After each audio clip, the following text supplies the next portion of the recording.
El Lazarillo de Tormes. Anónimo. Tratado tercero. Cómo Lázaro se asentó con un escudero y de lo que acaeció con él.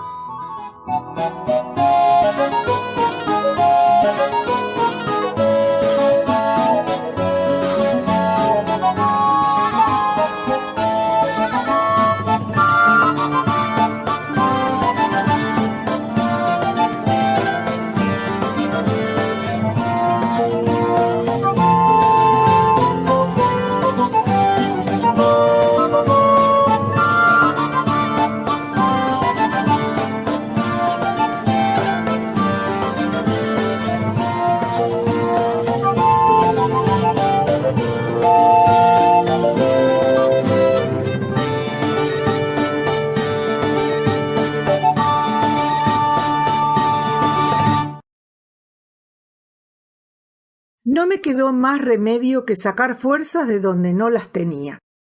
Estaba sumamente débil, y aunque mis piernas no soportaran gran peso, hasta andar me costaba. Con mis peripecias conocidas en Maqueda, poco o nada tenía que hacer allí. Aunque todos parecían comprenderme, no obstante, conociendo sobradamente la condición del sacerdote, nadie estaba dispuesto a cogerme como sirviente. Todos los amos, aunque se quejen de los torpes, prefieren necios y obedientes a diligentes y avispados. Y aunque siempre se dijo los consejos son dineros, todos estaban dispuestos a darme buenos consejos, pero nunca trabajo, y mucho menos dineros. Todos muy voluntariosos y deseosos de ayudarme o perderme de vista, me indicaron que lo mejor era marcharme a Toledo. Acordándome del ciego, que tenía la misma pretensión, aunque él asegurase que las gentes de Toledo no eran muy amigos de dar limosnas, siempre da más el rico que el desnudo. Aunque se me pasó por la cabeza que tal vez si no muriera del golpe contra el poste, me lo podría encontrar. Estando convencido de que teniendo yo 2 ojos y él ninguno, por mucho que oliese con su larga nariz, no me habría de reconocer. Así que hacia la magnífica ciudad de Toledo encaminé mis pasos. Allí, a los 15 días, las heridas ya estaban curadas, y durante ese tiempo la gente me ayudaba y daba limosna o un plato de comida que en ocasiones habría echado a los perros o gatos, a cambio de oraciones o por lástima. Pero una vez que estuve curado, viéndome joven, me decían: «Tú, Aragán Gallofero, busca trabajo, un amo a quien servir, y deja de estar ocioso, o no serás bueno para nada en toda tu vida». Yo me preguntaba dónde estaba ese amo, dónde podía encontrarlo. La verdad es que lo necesitaba, y me recorría Toledo desde la Puerta del Sol hasta la Puerta de la Bisagra, atravesando la ciudad al derecho y al revés, preguntando en la plaza de Zocodover. Desesperado indagaba a las salidas de las iglesias, por si pudiese ver a alguien dispuesto. Recorrí todos los talleres de artesanos, orfebres, de armas, telares, las herrerías. Me metía con cara de pena buscando compasión y caridad. Escuchaba el ruido del martillo contra el yunque. Sin embargo, por mucho que buscase, nadie parecía necesitar mozo, ni tan siquiera a cambio del sustento. Todos estaban servidos, y si pedía limosna tanto me daba, la caridad parecía haberse subido al cielo de repente, y tampoco nadie llevaba ni media blanca de sobra. Llegué a la triste conclusión que ni rezando al Cristo de la Luz parecía que fuese a cambiar mi suerte. En estas andaba cuando creí que Dios venía a verme después de una noche en blanco, cuando un caballero, bien vestido y mejor peinado, con andares de hidalgo, me llamó la atención. «Muchacho, ¿buscas amo?», preguntó. «Sí, señor», contesté. «Pues sígueme», me respondió, «que Dios ha sido generoso contigo y te ha puesto en mi camino. Seguro que alguna buena oración has rezado hoy». «Todas», pensé yo. Más contento que unas Pascuas, dando gracias a Dios por haberle puesto en mi camino, más que caminar saltaba cual gorrión tras las migajas de pan. Su aspecto era inmejorable. Sus ropas se veían finas. Se le notaba educado y tenía buen porte y maneras, propia de un hidalgo de postín. Me veía yo como sirviente de un gran caballero que con el tiempo me daría la oportunidad de serlo yo también. Como muchacho que era, comenzaron a anidar pájaros en mi cabeza. Si había sido capaz de aprender más de 100 oraciones y ritos de memoria, si había sobrevivido a la ruin servidumbre y al hambre a la que me sometió el clérigo, no iba a ser menos al lado de un señor en cuya casa a buen seguro no faltaría de nada. Estando dispuesto a aprender y con la cabeza abierta del garrotazo del clérigo, pero también abierta a conocimientos, me sentía dichoso de tal cambio de suerte en mi vida. Por fin el destino me sonreía y marchaba tras el caballero dando saltos de lo contento que estaba. Atravesamos la mayor parte de la ciudad. Era todavía bien de mañana. Nos encaminamos en dirección a la plaza de Santo Tomé, donde vendían pan, carne y otros alimentos. La pasamos y la cruzamos mirando bien en todos los puestos, sin que mostrase agrado. Nos encaminándonos en dirección a la plaza de Zocodover, donde vendían cosas más exquisitas. Esto me alegró, pensando para mí: aquí no hay miseria, y a mi amo le gusta lo mejor. Además, no le debe gustar comprar en cualquier sitio. Buscará lo más selecto y hará todas las compras a la vez. Y me alegraba de mi suerte. Pero esta segunda plaza la pasamos sin apenas detenernos hasta llegar a la catedral, donde nos dieron más de las 11. A todo esto, viendo tantos manjares expuestos en los mercados, mis tripas parecían una orquesta de cámara, que de no ser por el bullicio de tanta gente, a buen seguro que habrían sonado como la más triste de las sinfonías. En la catedral le vi rezar muy devotamente y escuchar misa y otros oficios con gran fervor, mirando ya fuese al cielo o pidiendo por sus pecados al suelo. No queriendo yo ser menos, demostré e imité al ciego para que el nuevo amo viese que yo me sabía todos los credos, lo cual pareció agradarle enormemente, e intentó seguirme en mis rezos, él a mí en lugar de yo a él. No me imaginaba yo que esa habría de ser la muestra a seguir en otros muchos aspectos de mi vida junto a él. Salimos de la iglesia y comenzamos a andar a paso ligero, calle abajo, con mucha alegría, sin pensar que podía caer en el pozo de la amargura.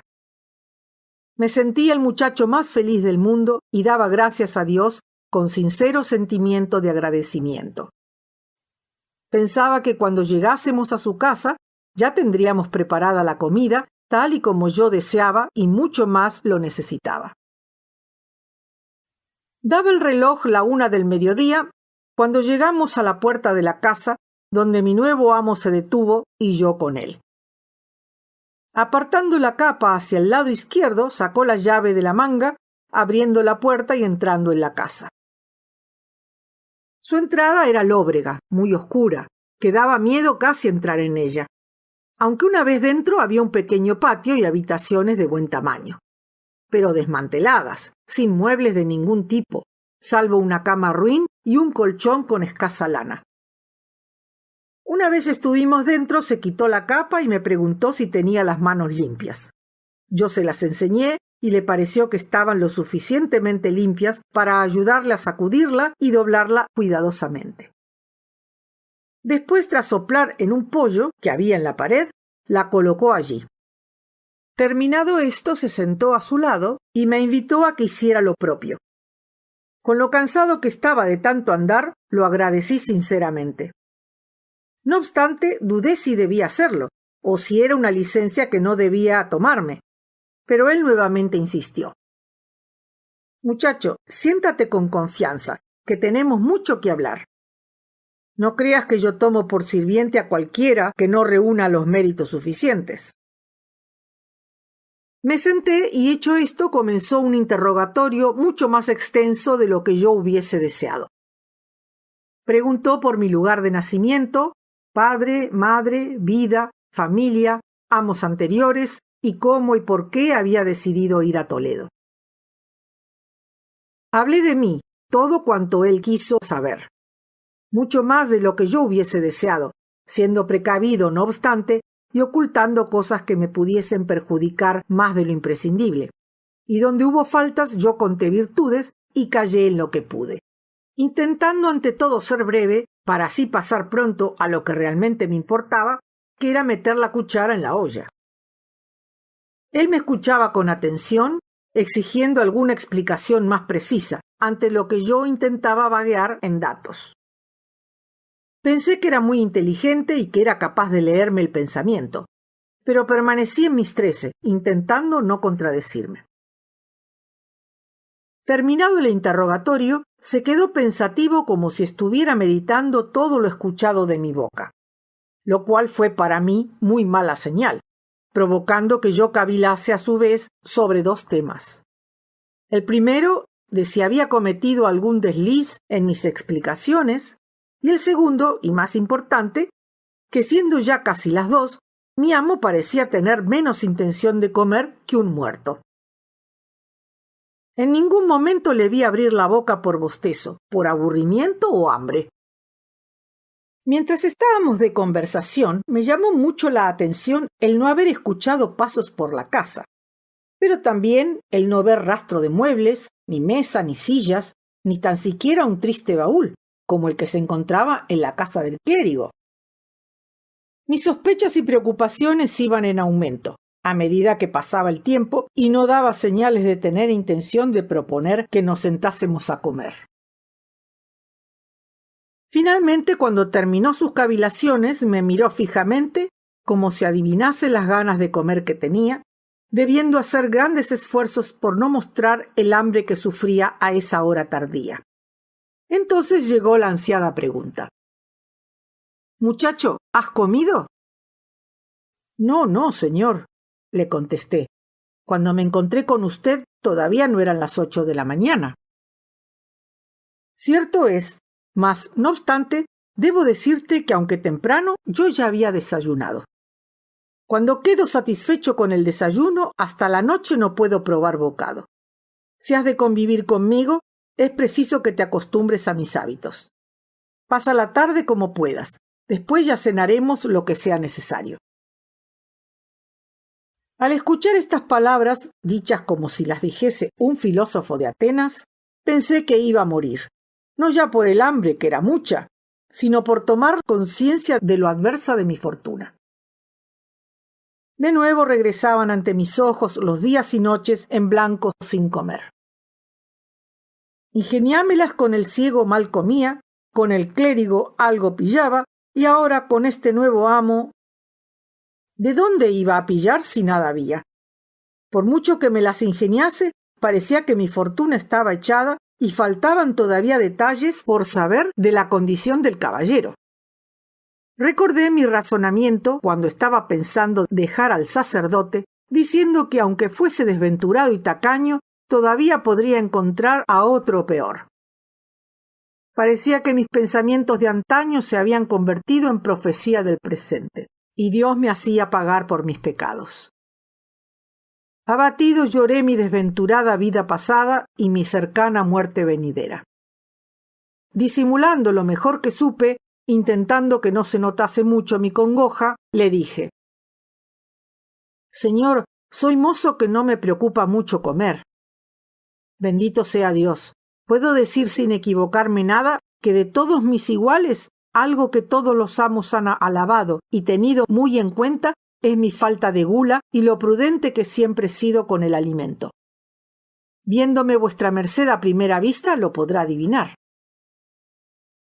«Gran virtud es esa», dijo él, «y por eso te querré mucho más. Porque el comer hasta hartar es de cerdos, y el comer con regla y sin ansia es de los hombres de bien, donde mejor se demuestra la deposición para alcanzar los más altos honores». «Bien te he entendido», dije yo entre mí. «Maldita tanta medicina y bondad, maldita toda la salud y virtud de estos amos que encuentro en el camino, que solo me lleva al hambre». Me retiré al lado de la puerta y saqué unos trozos de pan que llevaba guardados en mi pobre camisa, de los que me habían sobrado del día anterior y que por Dios me habían dado las buenas gentes. Él se dio cuenta y me llamó. «Ven acá, mozo. ¿Qué comes?» Yo, que me las veía venir, no obstante me acerqué cuando debería haber salido corriendo, aunque fuese atravesando la puerta. Le mostré los 3 trozos de pan que llevaba, los miró y con recato cogió uno en sus manos, el más grande y mejor, y como sopesándolo me dijo: «Por mi vida que parece este buen pan». «Sí lo es, señor, es muy bueno», le contesté yo. «Sí que lo es», dijo él. «¿De dónde lo ha sacado? ¿Sabe si el panadero que lo ha amasado tenía las manos limpias? Veamos a ver si es realmente bueno». Y se lo puso en la boca y mordió, sin poner reparos a que lo había sacado de mi mugrienta camisa. «Sí que lo es, por Dios sí que es bueno este pan. Sabroso, válgame Dios».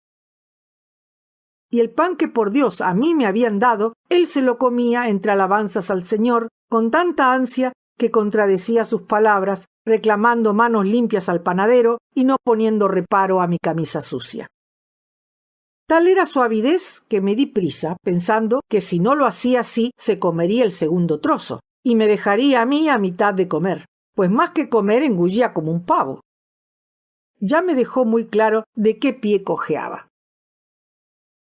«Dios bendiga este pan. Está delicioso». «Tú habla que yo muerdo», pensé para mí, y los dos emprendimos una carrera para ver qué dientes eran más ligeros. A pesar de ello, terminamos al mismo tiempo, aunque yo ligero comencé con el segundo trozo, por si sentía la tentación de decirme que lo compartiéramos también.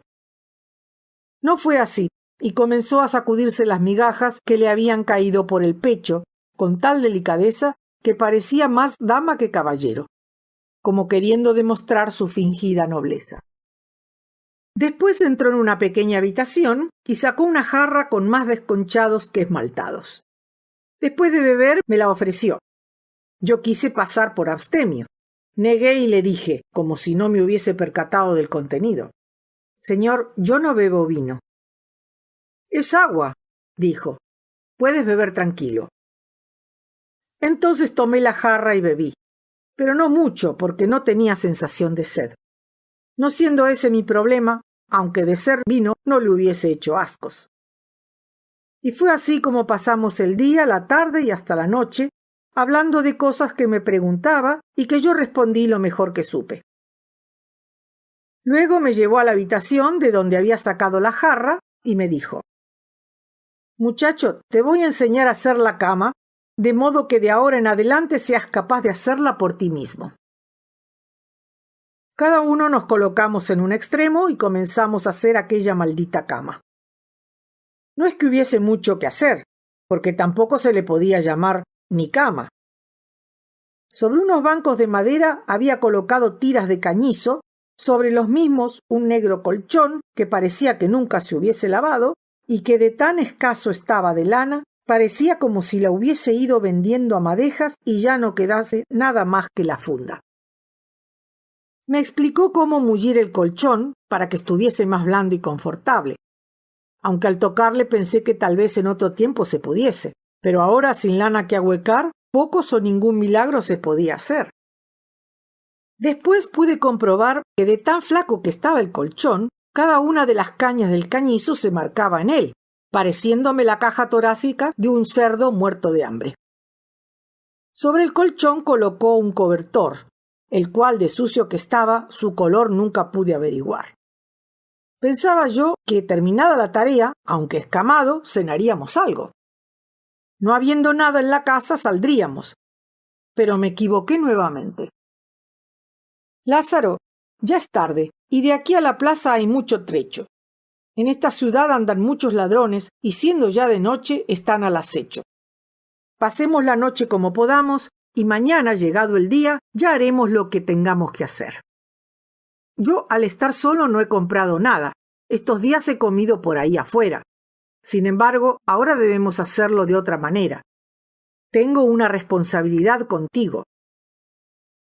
«Señor, por mí», dije yo, «no tenga pena vuestra merced, que sé pasar una noche y aún más, si es menester, sin comer». «Vivirás más y más sano», me respondió, porque como decíamos hoy, no hay mejor cosa en el mundo para vivir mucho que comer poco.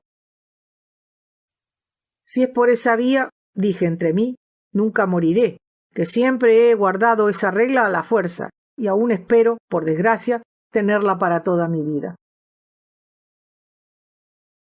Se acostó en la cama colocando como almohada las calzas y el jubón, mientras a mí me dijo que me echase a sus pies, lo cual hice. Al juntarse el cañizo del colchón con mis esqueléticos huesos, en ningún momento dejaron de pelear. A nadie de ver causar extrañeza con la vida que llevaba. Mis males eran todos de la misma raíz, la mucha hambre que pasaba. Me fue imposible dormir. Creo que en mi cuerpo no había ni una libra de carne pegada a mis huesos. Por si fuese poco, aquel día no había comido casi nada.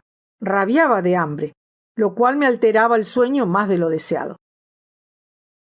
Me maldije 1000 veces, que Dios me lo perdone, por mi miserable fortuna.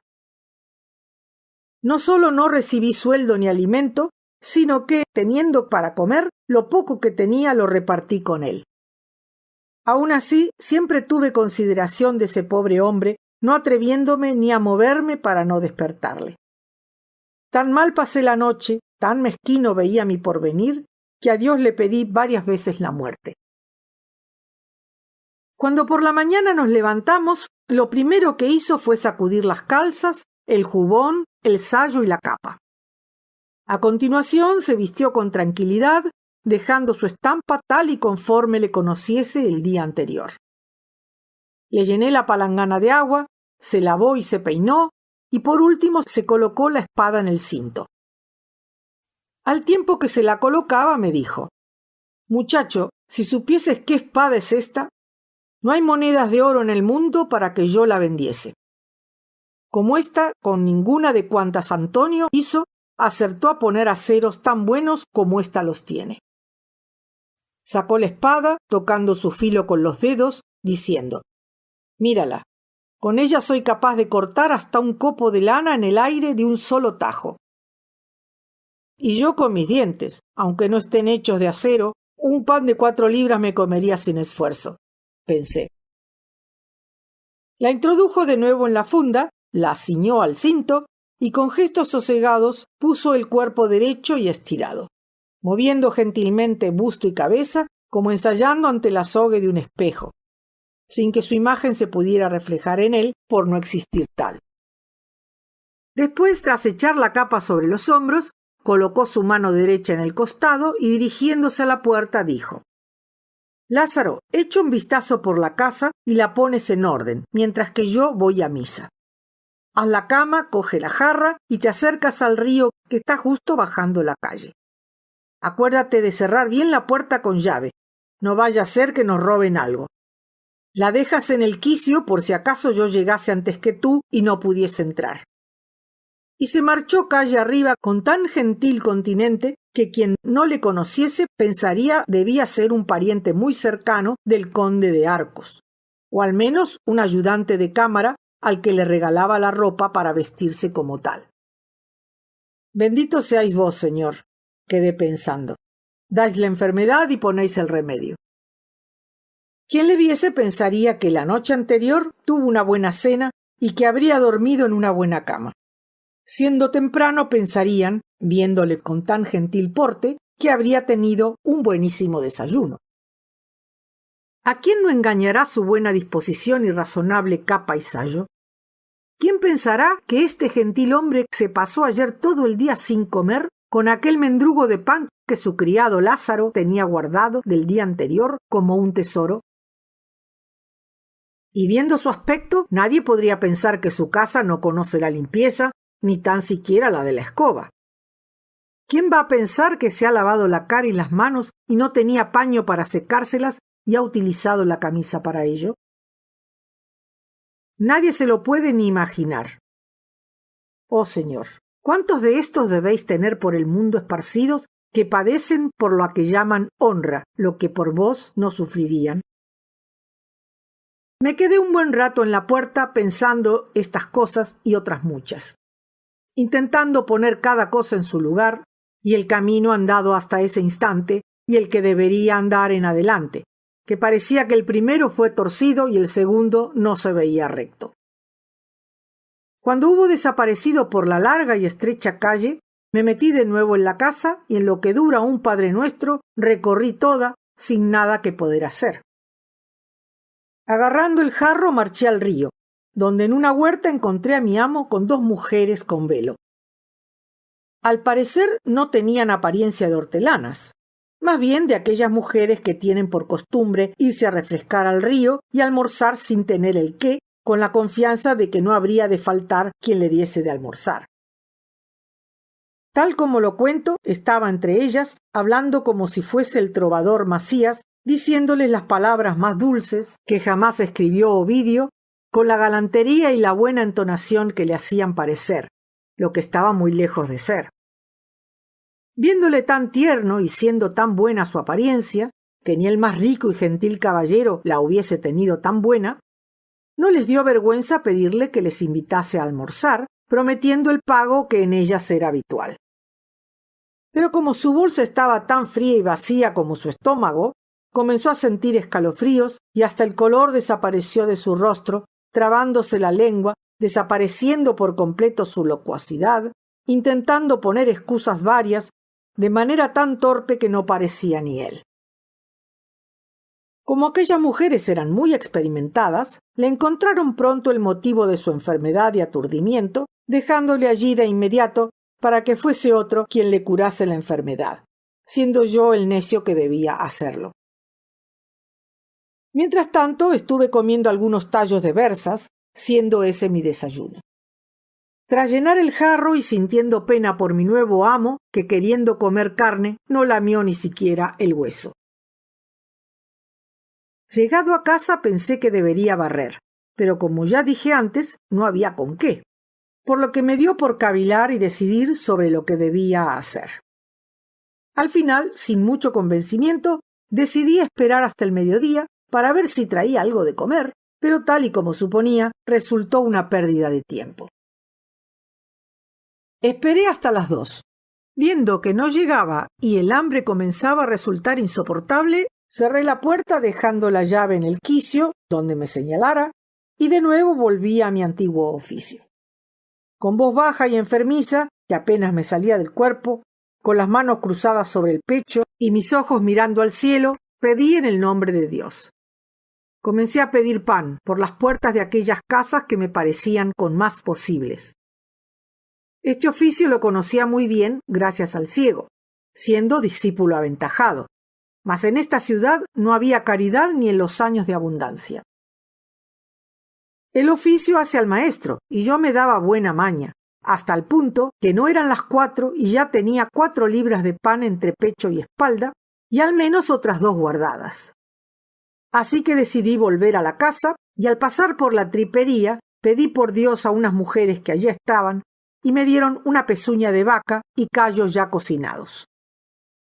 Más contento que unas castañuelas, decidí regresar a la casa desolada.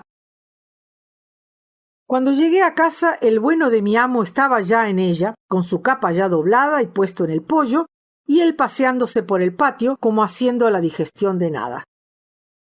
Al instante de entrar vino hacia mí. Pensé que me quería reñir por la tardanza.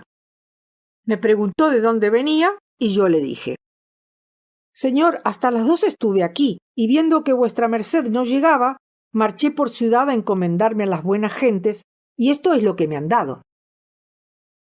Le mostré el pan y la uña de vaca que traía en el regazo, cambiándole el semblante para bien, y dijo: «Yo te he estado esperando para comer, y cuando vi que no venías, comí. Tú haces como hacen los hombres de bien, que más vale pedir por Dios que robarlo. Y así él me ayude porque me parece bien.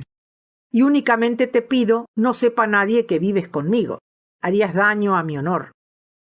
Aunque seguro que se quedará en secreto, porque casi nadie me conoce en esta ciudad donde nunca debería haber venido».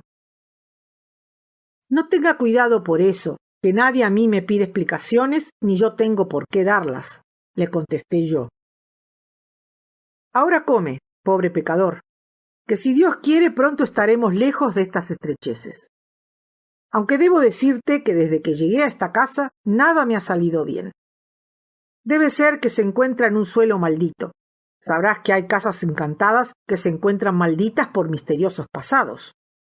Cosas que a quienes viven en ellas traen la desgracia.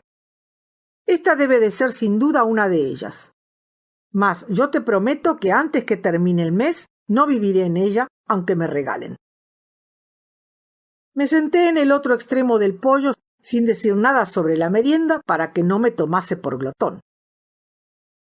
A la hora de la cena comencé a comer callos y pan, mientras miraba a mi desdichado amo por el rabillo del ojo. Él se quedó fijo en mi camisa, que la estaba utilizando como mantel. Pedí a Dios que tuviese tanta compasión por él como estaba sintiendo yo. Sabía lo que sentía, no me era ajeno su pesar, era algo que había sufrido en muchas ocasiones y continuaba sufriendo. Pensé que debería invitarle, pero también que al decirme que había comido, tal vez no aceptaría la invitación. Finalmente yo deseaba ayudar a aquel pecador con aires de grandeza, que presumía de bolsa llena y la tenía rota, pues había mejor aparejo, por ser mejor la vianda y menos mi hambre. De hecho, yo estaba esperando, y hasta deseando, que me ayudara con la comida que me había tomado la molestia de conseguir, y que comiese como lo hiciese el día anterior.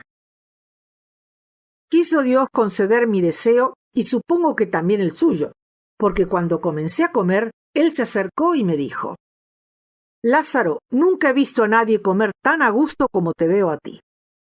Comes con tal placer que no hay nadie en el mundo que viéndote no le entre hambre, aunque no tenga. Y mira que he comido a gusto, pero es verte y despertar el apetito.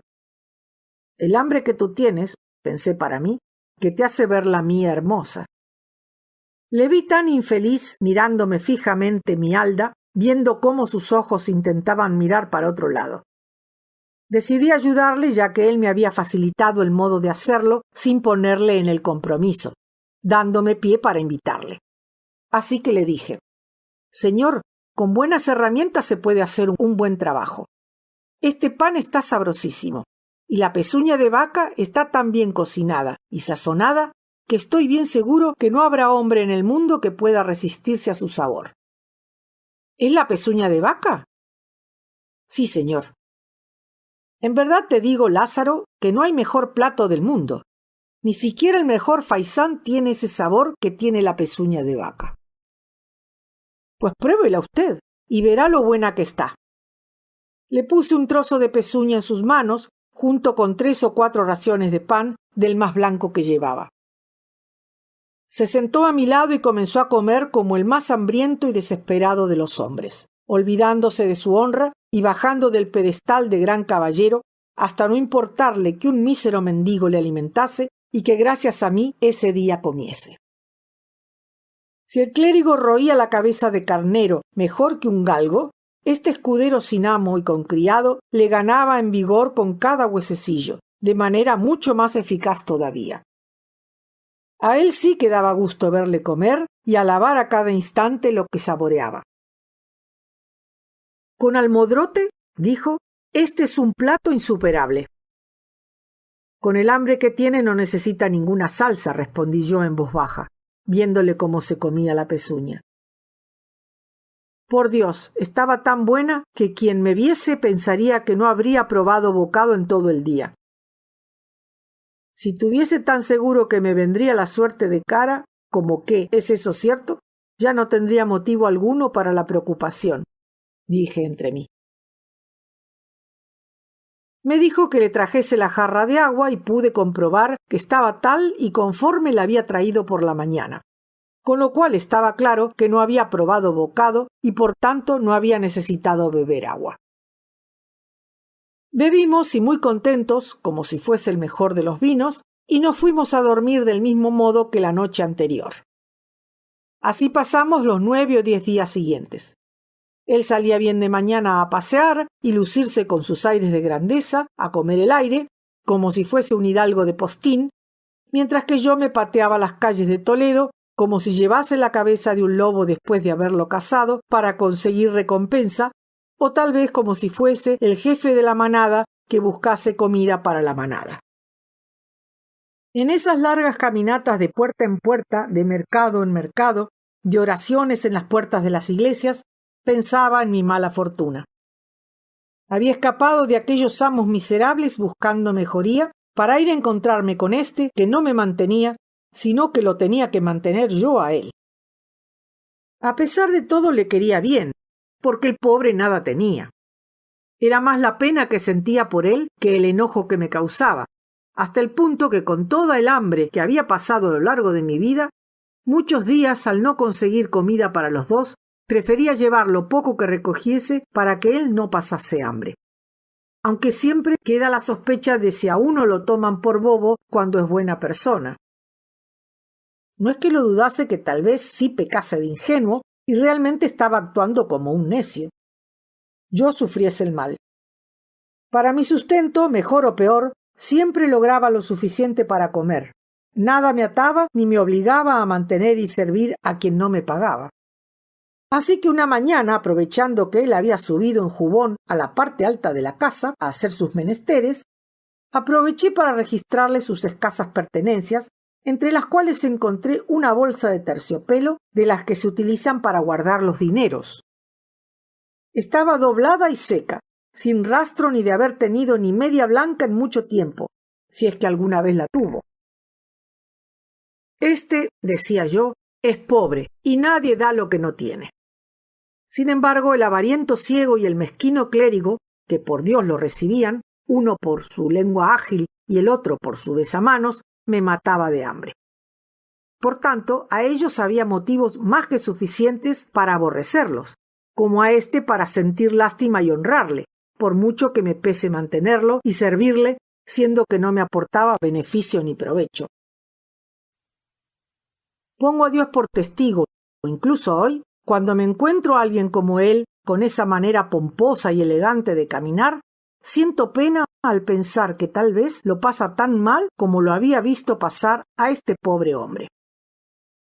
He conocido a tantos que con tal de aparentar lo que no son, han dejado hasta de comer. Como esos otros que, de tan avarientos, teniendo dineros, han sido roñosos hasta con ellos mismos, pasando hambre y viviendo como pordioseros, para llegar a la sepultura como los más ricos del cementerio. A pesar de ello, con toda su pobreza y grandilocuencia, prefería más servirle a él que a otros, por lo que ya he dicho. Solo había algo que me tenía un poco disgustado. Hubiese preferido que no se diera esos aires de grandeza, ni fuese tan vanidoso, que fuese un poco más humilde, de acuerdo a su condición real. Porque tan grande era su fantasía como su necesidad, y se ajustaba como anillo al dedo eso de dime que presumes y te diré que careces. Mas parece que eso forma parte de la condición de este tipo de personas.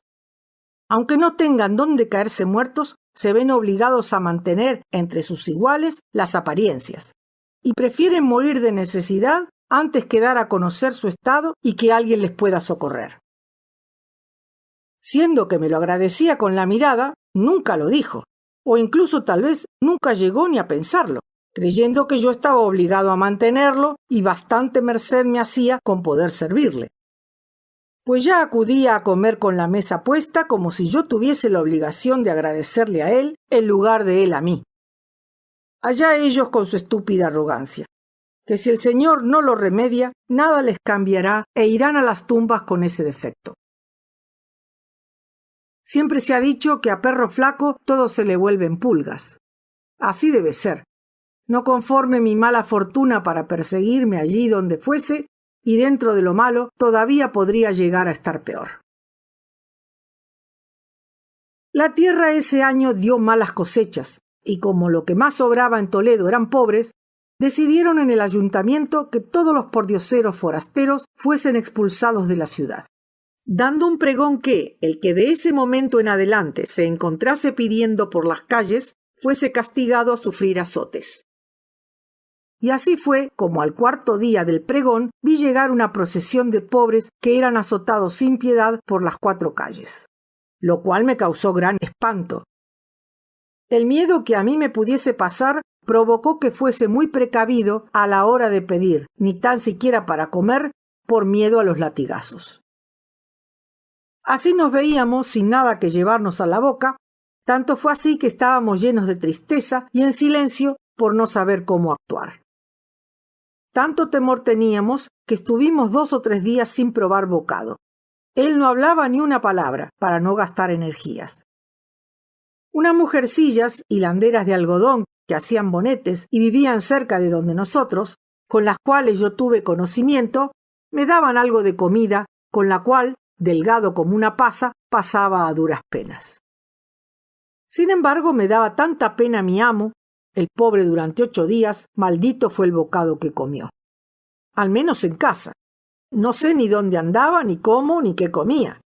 Pero a pesar del hambre daba gusto verle llegar calle abajo, con el cuerpo estirado, más largo que un galgo de buena casta, como si fuese el hombre más satisfecho de todo Toledo.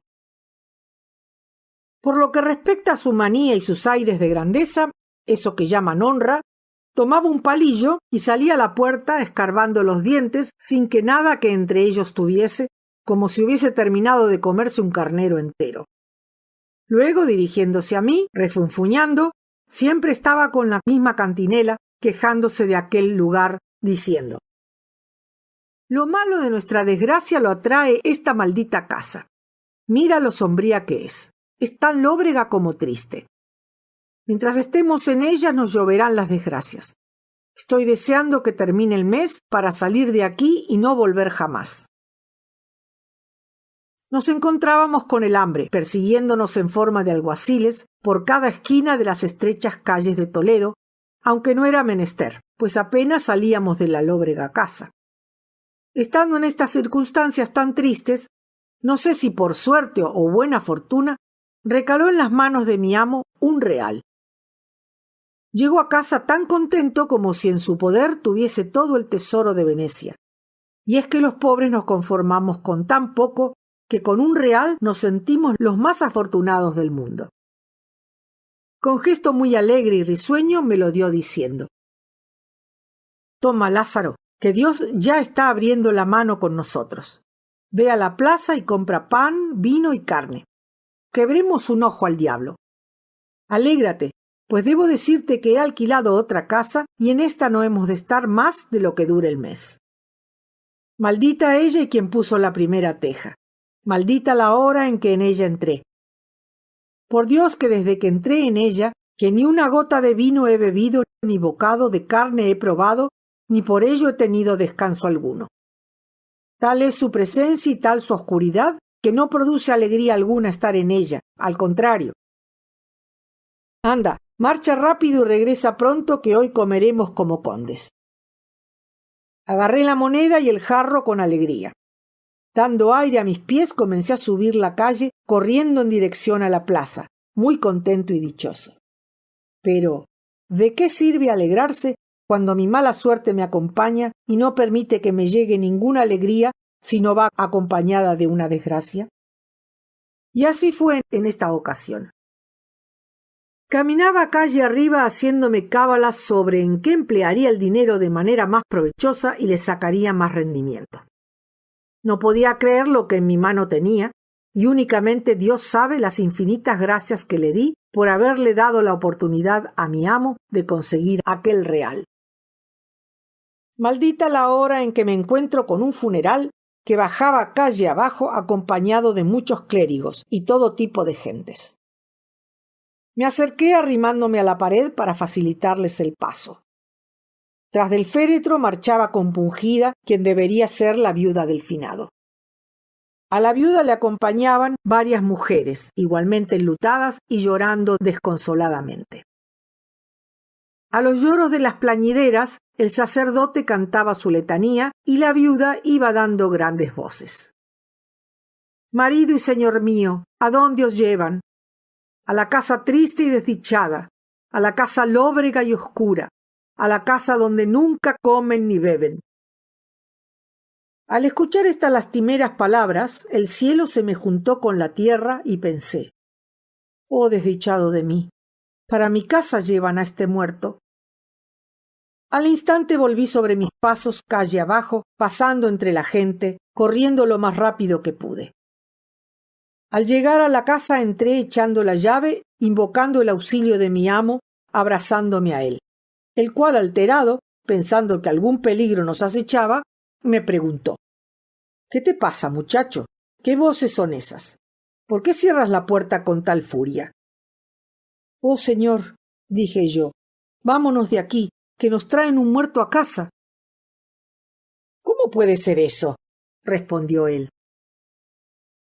«Calle arriba encontré un muerto y venía diciendo su mujer: marido y señor mío, ¿a dónde os llevan? A la casa lóbrega y oscura, a la casa triste y desdichada, a la casa donde nunca comen ni beben. Aquí, señor, nos traen al muerto». Ciertamente, cuando mi amo esto escuchó, aunque no tenía por qué estar muy risueño, rió tanto que durante bastante tiempo estuvo sin poder hablar. Sin embargo, mientras tanto tenía él, yo echaba el cerrojo a la puerta y empujando la misma con mi hombro para así hacer más fuerza contra quien intentase entrar. Cuando ya había pasado la gente con su muerto, todavía yo recelaba de su intención no fuese traerlo a nuestra casa. Todo lo que pasó por mi cabeza durante ese tiempo, ahora al recordarlo, me ocurre lo mismo que a mi amo. Pero entonces realmente me encontraba aterrorizado y convencido de que el finado lo llevaban a nuestra pobre casa, más pobres nosotros que, como bien decía la viuda, no comíamos ni bebíamos. Mi amo, más harto de reír que de comer, me dijo: «Llevas toda la razón, Lázaro, en lo que piensas, según lo que dijo la viuda, pero Dios lo ha hecho mejor y nos libra de darle posada al difunto. Así que abre, que ya van lejos, y marcha al mercado a por comida, y así podremos comer algo, y que esta casa ya no sea, al menos mientras estemos en ella, la casa donde nunca comen ni beben, que si todo sale como a mí me parece que ha de salir, pronto no estaremos en ella». «Espera, señor, que acaben de pasar la calle», dije yo. Al final mi amo se acercó a la puerta y, pese a mi resistencia, la abrió. A pesar de su decisión, yo estaba paralizado por el miedo. Si bien salí a la calle de nuevo en dirección a la plaza y comimos bien aquel día. Pero fue tal el miedo que se me metió en las entrañas que en 3 días no recuperé el color en la cara. Por el contrario, mi amo disfrutaba y reía cada vez que recordaba el suceso. De esta manera estuve con mi tercer y pobre amo, que fue un escudero sin amo y con criado que le alimentaba. Algunos días me sentía intrigado por saber el motivo de su llegada a Toledo, porque desde el primer día supe que era forastero. Apenas conocía a nadie y tenía poco trato con los naturales del lugar. Al fin se cumplió mi deseo y supe lo que deseaba. Un día que habíamos comido razonablemente bien y estaba algo contento por el vino y el yantar, me habló de sí mismo. Dijo ser de Castilla la Vieja, que la única razón por la que había dejado su tierra fue por no quitarse el sombrero ante un caballero de clase alta que era vecino suyo. «Señor», le dije, «si como decís tenía más que usted, ¿no errabais al no quitaros el sombrero, siendo que él también se lo quitaba a pesar de ser mayor abolengo?» «Sí, él siempre que le saludaba también se quitaba el sombrero, pero nunca me tomó la delantera.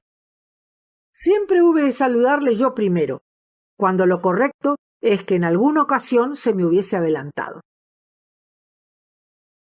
«Me parece, señor», le dije, «que no debiera pensar eso. Es a lo que yo me atengo, especialmente con mis mayores o con los que tienen más que yo, que son todos». «No eres más que un muchacho», respondió, «y no entiendes de las cosas de honra. Esa es la cosa más importante para cualquier caballero que se precie en estos días. Te hago saber, como puedes comprobar, que yo soy tan solo escudero. Pero juro por Dios que si me encuentro con un conde en la calle y no se quita el sombrero bien quitado, a la próxima vez finjo algún negocio o me voy por otra calle, si es que existe, antes de que llegara a mí, con tal de no quitarme el sombrero ante él. Has de saber, Lázaro, que un hidalgo únicamente se debe al rey y a Dios. y no es justo, si se es un hombre de bien, que descuide ni un momento darle a su persona el valor que tiene. Recuerdo que un día deshonré a un oficial en mi tierra e intenté guardar las distancias. Cada vez que me cruzaba con él, me decía: «Dios te guarde». «Vos, villano ruin», le dije yo, ¿no te han enseñado modales? ¿Cómo te atreves a dirigirte a mí con un «Dios te guarde», como si fuese un cualquiera? A partir de ese día, allí donde me encontraba, se quitaba el sombrero y me saludaba como debía. ¿Pero no es buena manera de saludar un hombre a otro decir «Dios te guarde?», le pregunté yo. «Maldita sea, te equivocas. Entre las gentes inferiores eso es lo que dicen, pero entre los más altos, como lo soy yo, no se les puede saludar con menos de un beso en las manos de vuestra merced. Así que no quiero, ni tengo por qué aguantar, ni aguantaré que un villano me diga «Dios te guarde». Ni siquiera al rey aguantaré que me trate como a tal. Me parece, le dije, que por eso Dios no le ayuda a usted a salir del agujero. No creas que soy tan pobre, que en mi tierra tengo un solar de casas que, de estar en pie y bien cuidadas, valdrían más de 200.000 maravedís a 16 leguas de donde nací, en la costanilla de Valladolid. Eso solo por darte una idea. Además tengo un palomar que me daría más de 200 palomas al año si no se hubiese derribado, además de otras cosas que no menciono. Y sin embargo dejé todo por mi honor. Vine a esta ciudad pensando que iba a lograr una buena posición en la misma. Como puedes comprobar, no ha sucedido así. Aquí hay muchos canónigos y señores de la iglesia, pero es gente cerrada y tacaña con el dinero, incapaces de cambiar. Me encuentro con caballeros de media talla que me piden que les sirva, pero trabajar para ellos da más inconvenientes que provecho y hasta para pagar son malos. Y siempre quieren a plazos. Puede que, como dicen, tarde mal y nunca, comido por servido, el único pago seguro es si te alimentan o cuando quieren tener la conciencia tranquila y están dispuestos a pagar por el sudor de tu frente. Su pago lo llevan a cabo con lo que ya no quieren de su ropa. Te dan un viejo y sudado jubón o una raída capa o sayo. Su avaricia llega hasta eso y más. Incluso te digo que, aunque encuentres a un hombre de la nobleza, resulta complicado el trato. No tengo yo habilidad para tratar con ellos. Suelen ser altaneros, orgullosos y traicioneros. Pero por Dios te digo que si con uno de ellos me encontrase, le serviría y disimulaba como el mejor embustero con tal de tenerlo contento. Le reiría sus tonterías y alabaría sus modos, aunque no fuesen los mejores del mundo. No le diría nunca nada que pudiese molestar. Procuraría que no se tuviese que preocupar por nada, evitándole los disgustos innecesarios, y más si fuesen concernientes a su honra. Si echase la bronca a algún criado, procuraría poner el punto para agrandar su ira, pero pareciendo que lo hacía en favor del inculpado para que pareciese que estaba preocupado por él. Buscaría el modo de elogiar su inteligencia. Aunque fuese torpe y se creyese espabilado, le diría que en todo el imperio de su católica majestad no había otro más inteligente y ocurrente que él. Sería malicioso e incisivo, chismoso, jovial como suelen gustar los nobles. Investigaría las vidas ajenas para contárselas y añadiría detalles de mi cosecha, poniendo a salvo solo al rey. Y otras muchas cosas que les gustan a las gentes de palacio. Ellos no quieren hombres de bien en sus casas. Incluso los aborrecen, y como muy poco los consideran necios, que no son personas de negocios en las que un noble pueda confiar. Las personas inteligentes actúan con astucia. Ya te digo, yo, al día de hoy, así lo haría. Mas no quiere mi mala suerte que me encuentre con uno de ellos. De esta manera se lamentaba de su infortunio mi pobre amo, dándome a entender lo admirable que era y lo ruin que podía llegar a ser si la ocasión se le presentaba. Estando con estas confidencias, entraron por la puerta un hombre y una anciana desdentada. El hombre le exigió el alquiler de la casa y la mujer el de la cama o lo que quedaba de ella. Se pusieron a sacar cuentas de pie. Tras muchos cálculos, la suma adeudada subía mucho más de lo que mi amo ganaba en un año. Creo que eran unos 12 o 13 reales. Una cantidad que mi pobre amo jamás soñó siquiera poseer.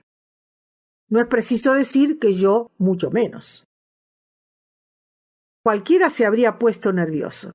Sin embargo, mi amo, sin perder la compostura, dijo con la mayor tranquilidad del mundo que no había problema alguno. Las deudas deben ser pagadas sin dilación. Regresen vuestras mercedes por la tarde, que tendrán listo hasta el último maravedí. Para dar mayor énfasis, añadió: incluso si me lo permiten, para que queden ustedes más tranquilos, les abonaré un mes por adelantado. Una vez se hubieron marchado, salió por la puerta para no volver jamás. Por la tarde, puntuales a la hora que les había indicado mi amo, se presentaron el hombre y la anciana dispuestos a cobrar lo pactado. Yo les dije que todavía no había regresado. Llegada la noche, viendo que no regresaba, sentí miedo de quedarme solo ante el peligro y solicité alojamiento en casa de las vecinas, a las cuales le conté lo sucedido y no tuvieron ningún inconveniente en que me quedase aquella noche a dormir en su casa. Con la llegada de la mañana, los acreedores regresaron de nuevo y como no había nadie en la casa, preguntaron a las vecinas por mi amo y ellas le respondieron: aquí está su mozo y la llave de la puerta, otra cosa no sabemos. Entonces me preguntaron acerca de él y yo les dije que no tenía ni idea de dónde se encontraba, que la última vez que lo vi fue cuando se marchó a cambiar el doblón que decía tener y que yo nunca vi, y que por tanto pensaba que tanto a mí como a ellos nos había dado el esquinazo. Cuando esto escuchó, fueron en busca de un alguacil y escribano. Regresando con ellos, le piden la llave a la vecina y abren la puerta tras llamar a testigos. Y muy diligentes entran a embargar las pertenencias de mi amo, las necesarias para saldar la deuda. Recorrieron toda la casa, viéndola tan vacía como ya he dicho.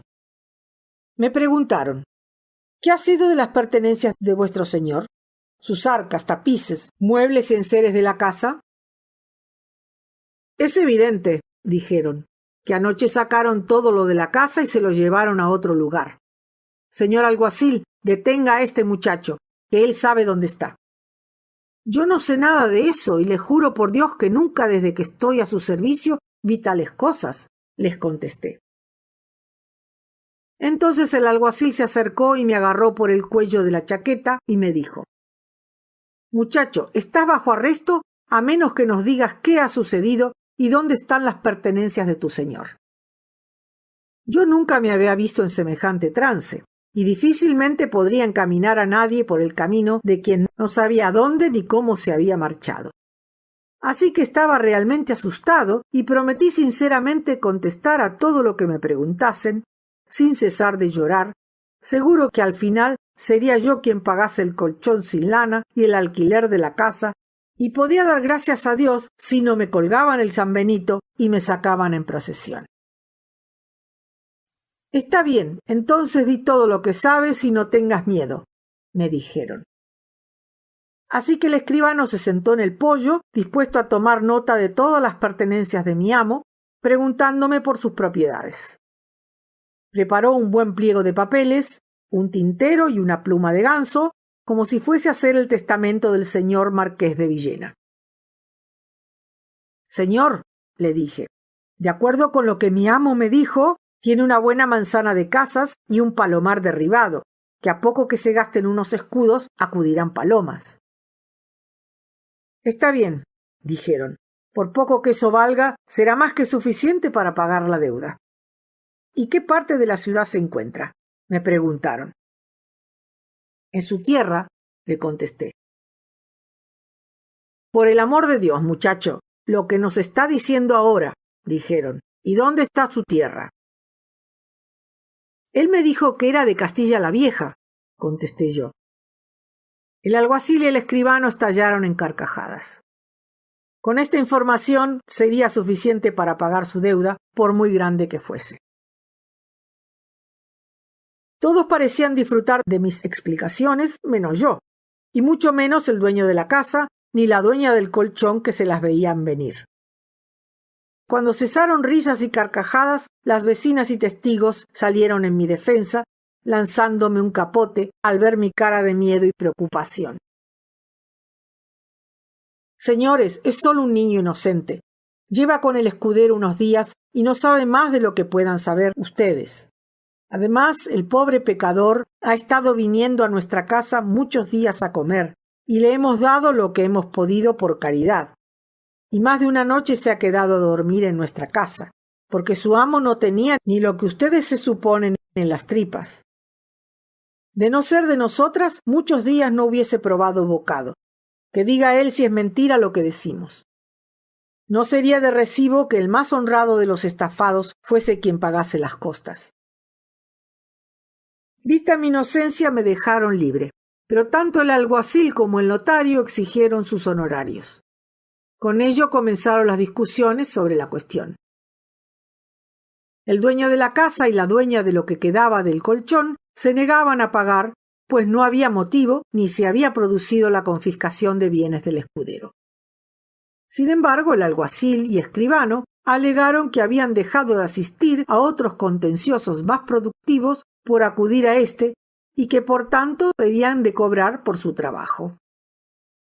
Finalmente, después de un montón de gritos y discusiones, cogieron el colchón viejo de la anciana, que no tenía lana ni para un jubón, y se marcharon todos dando voces, gritándose unos a otros y amenazando al dueño de la casa con confiscar la misma si no pagaban en un plazo señalado las costas.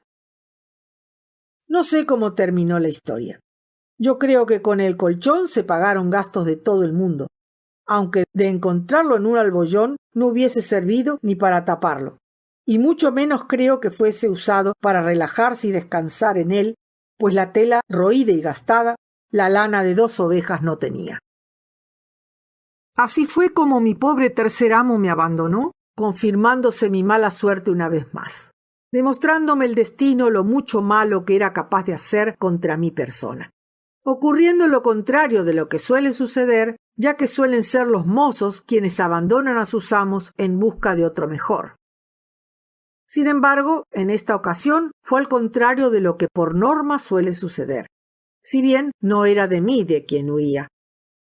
A buen seguro que ni el mejor galgo le habría dado alcance, y cuando los allí presentes se peleaban por la inexistente lana del colchón, él estaría muy lejos de Toledo.